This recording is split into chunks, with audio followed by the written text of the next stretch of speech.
आप सभी साधकों को प्रणाम। आप में से अधिकतर साधक ध्यान अभ्यास के समय विचारों से बहुत प्रभावित रहते हैं। आपको इस विषय को गहराई से समझना चाहिए क्योंकि यह ध्यान की एक स्थिति है। इस प्रक्रिया को अच्छे से समझने के लिए मैं आपको हमारे पूर्वजों के साथ घटित एक कथा सुनाता हूँ। इस कथा का आपकी समस्या के साथ गहरा संबंध है। कई कथाओं में वर्णन आता है कि ऋषि मुनि ईश्वर प्राप्ति के लिए बहुत कठिन तप किया करते थे। उन ऋषियों को एक विशेष स्थिति प्राप्त हो जाने के बाद इंद्र अपने अस्तित्व को लेकर चिंतित हो उठते थे। इसी भय के कारण इंद्र उनके तप को नष्ट करने के लिए बहुत प्रकार से माया प्रपंच रचते थे। अप्सरा, यक्षिणी, राक्षस आदि बहुत कुछ उनके तप को नष्ट करने के लिए भेजते थे। उन स्थिर प्रज्ञ महात्माओं को अविचल देखकर इंद्र शांत हो जाते थे। इंद्र तथा उनकी माया के शांत हो जाने के बाद वहाँ ईश्वर प्रकट होते थे। अतः वह महात्मा अपने परम ध्येय को साध लेते थे।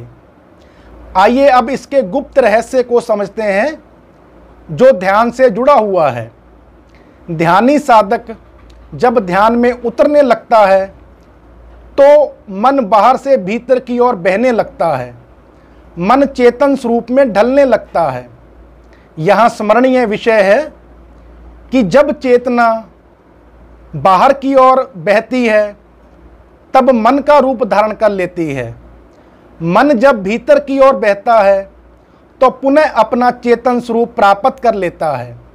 अर्थात जब चेतना इच्छाओं को धारण करती है तो मन का रूप धारण कर चराचर जगत का निर्माण कर साकार हो जाती है। जब चेतना सभी इच्छाओं का त्याग कर स्वयं के बोध को प्राप्त कर लेती है तब निराकार हो जाती है। अपने विषय की ओर लौटते हैं। जब मन से चेतन स्वरूप में ढलने लगता है, जड़ से चेतन होने लगता है, तब इसके भीतर पूर्व से पड़े हुए इच्छाओं के बीज उफान मारते हैं, जिससे प्रभावित होकर यह इंद्र रूपी मन विचलित हो उठता है। ऐसी स्थिति में यह मन दो भागों में विभक्त हो जाता है। एक तरफ यह चेतन स्वरूप में होता है तथा दूसरी ओर यह मन जड़ स्थिति में होता है। हमारे मनीषी महापुरुषों ने इस स्थिति को सुषुप्ति अवस्था कहा है। सुषुप्ति अर्थात जागृत एवं स्वप्न के बीच की अवस्था, सत्य एवं असत्य के बीच की अवस्था। इस अवस्था में मन भीतर की ओर प्रवाहित तो होता है किंतु पूर्व की इच्छाओं से प्रभावित रहता है। इसी अवस्था में साधक को प्रथम बार आत्म सूर्य के दर्शन होते हैं। चेतन एवं जड़ मिश्रित अवस्था के कारण ही इस अवस्था में दिखाई देने वाला आत्म सूर्य भीतर से लाल एवं बाहर से काला होता है। उन इच्छाओं के बीजों के चक्रव्यूह में फंसा हुआ यह मन उग्र रूप धारण कर लेता है। यह मन अपने अस्तित्व के प्रति चिंतित हो उठता है। यह मन अपने साकार अस्तित्व को बचाने के लिए बहुत प्रपंच रचता है।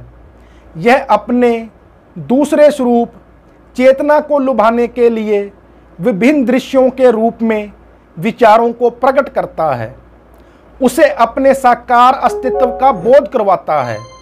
जब यह मन अपने दूसरे स्वरूप चेतना को पूरी तरह से ऊर्ध्वगामी देखता है तो शांत हो जाता है, अपने दूसरे स्वरूप चेतना में लय हो जाता है, जहां सभी विकारों से मुक्त होकर बोध को प्राप्त हुई चेतना दूसरी बार अपने शुद्ध उज्ज्वल स्वरूप के दर्शन प्राप्त करती है।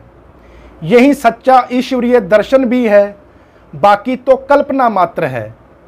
इसलिए महर्षि पतंजलि ने ध्यान को एक ही सूत्र में बांधते हुए कहा है योगः चित्तवृत्ति निरोधः, अर्थात अपने सभी साकार स्वरूपों को समेटकर निराकार हो जाने से ही आपका स्वयं से मिलन हो सकता है। यह आपके संकल्प विकल्प ही वह बाधा है जिसने आपको स्वयं को मिलने से रोक रखा है। इसलिए आप साधक ध्यान अभ्यास में अपने ही स्वरूप मन से युद्ध नहीं कीजिए। आप अपने लक्ष्य को साधते हुए शांत एवं स्थिर बैठे रहिए। मन आपको कितना भी प्रभावित करने का प्रयास करे, आप विचलित नहीं होइए। ऐसा करने पर आप निर्विकार होकर सहज ही शुद्ध चेतन स्वरूप को प्राप्त हो जाएंगे। आप सभी साधकों को प्रणाम।